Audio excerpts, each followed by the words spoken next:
ती लोकल आणि मी मधली पुढची गोष्ट आहे एका मच्छीवाल्या काकूंची. कथेचं नाव आहे ती मच्छीवाली आणि मी एका प्रवासाची कहाणी. सकाळचे 6 वाजले होते. मुंबईच्या आकाशात अजूनही किंचित अंधार दाटलेला होता. मी नेहमीप्रमाणे उठून लगबगीनं आवरलं. स्वयंपाक, कपडे, ऑफिसची बॅग सगळं आवरून मी प्लॅटफॉर्मकडे निघाले. कारण माझी 6:55ची विरार लोकल चुकवायची नव्हती. जसं मी प्लॅटफॉर्मवर पोहोचले, नेहमीप्रमाणे गर्दीचं साम्राज्य होतं. स्त्रियांचा डबा शोधून मी जरा आत सरकले. इतक्यात माझ्या नजरेस एक स्त्री आली. अंदाजे 40-45 वयाची. डोक्यावर मच्छीची एक मोठी टोपली, एका खांद्यावर कपड्यांची पिशवी आणि हाताला धरून एक 10-12 वर्षांची मुलगी. ती बाई ट्रेनमध्ये चढण्याचा आटोकाट प्रयत्न करत होती.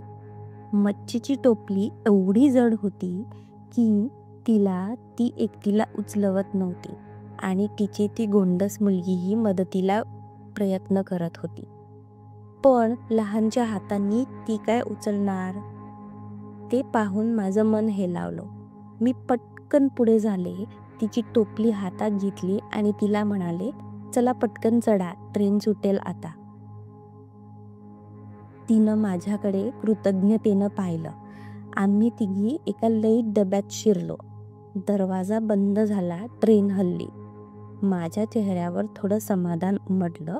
आज काहीतरी चांगलं केल्याची भावना होती. आम्ही तिघी एका खिडकीजवळच्या सीटवर बसलो. काही क्षण शांततेत गेले. नंतर ती बाई माझ्याकडे वळली आणि हळू आवाजात म्हणाली, ताई तुमचं फार उपकार झाले, नाहीतर आज उशीर झाला असता.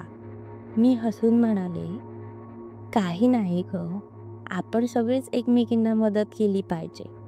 तेवढ्यात तिच्या डोळ्यात पाणी आलं. हळूहळू ती बोलायला लागली, ताई मी पालघरची आहे, नाव सुमती. पूर्वी माझा नवरा देखील मच्छी विकायचा. दोघं मिळून संसार फार चांगला चालवायचो. पण एक दिवस सगळं बदललं. तो सकाळी मच्छी घेऊन भायंदरला चालला होता. लोकलमध्ये नेहमीच्याच गर्दीत तो उतरला, धडपडला आणि खाली पडला. त्याचा एक पाय पूर्णपणे गेला. तेव्हापासून तो काम करू शकत नाही. मी स्तब्ध झाले. तिच्या बोलण्यातला शांतपणा हृदयातला चटका लावणारा होता. तेव्हापासून मीच घर चालवते ताई. सकाळी 5ला उठून कोळ्याच्या बाजारातून मच्छी घेते. मग विरारहून मुंबईत येते. स्टेशनवर गल्लीबोळ्यांमध्ये फिरून मच्छी विकते. रात्री परत जाऊन जेवण बनवते. सगळं मी एकटीच करते. मी तिच्याकडे बघत होते. तिच्या चेहऱ्यावर कष्टांच्या खुणा स्पष्ट दिसत होत्या. सूर्यप्रकाशात करपलेली त्वचा, थकवा झाकणारे डोळे, पण तरीही एक आशावादी तेज. ही माझी मुलगी राणी. शाळेत जायची खूप इच्छा होती हिची, पण परिस्थितीमुळे हिला कधी शाळेत घालू शकले नाही. आता माझ्यासोबत येथे मच्छी उचलते, विकायला मदत करते. राणी लाजून माझ्याकडे पाहून थोडंसं हसली. तिच्या डोळ्यात शाळेच्या दप्तराची ओढ स्पष्ट दिसत होती. माझं मन भरून आलं. मी स्वतः आजवर अनेक गोष्टींबद्दल तक्रार करत राहिले.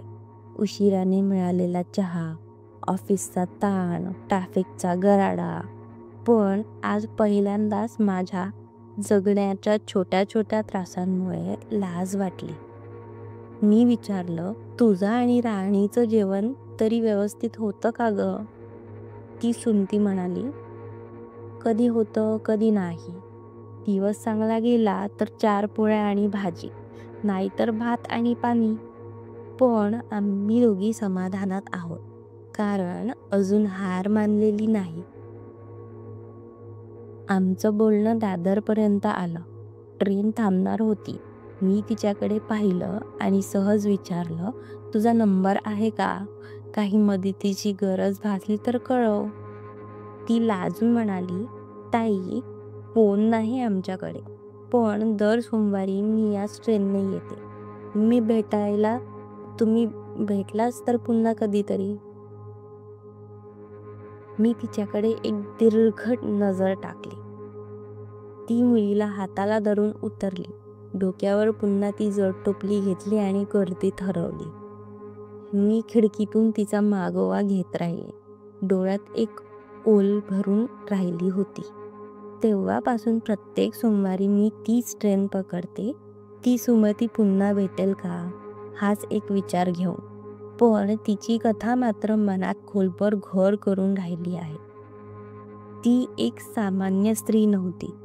ती एक योद्धा होती. मच्छीची टोपली डोक्यावर न उचलणारी, पण संसाराची जबाबदारी अभिमानाने वाहणारी. आजची स्टोरी कशी वाटली तुम्हाला? तुम्हाला पण असं कोणी भेटलं आहे का? नाही भेटलं असेल तर कधीतरी एखाद्या अशा व्यक्तीसोबत बोला. बघा, तुम्हाला खूप छान आणि तिच्याकडून बरेच काही शिकण्यासारखं आणि मनाला प्रेरणा देणारं काहीसं बोलणे शब्द भेटतील. तुम्हाला जर ही कथा आवडली असेल तर नक्की मला तुमच्या प्रतिक्रिया द्या. मला पण नवनवीन कथा सांगायला आवडेल. धन्यवाद.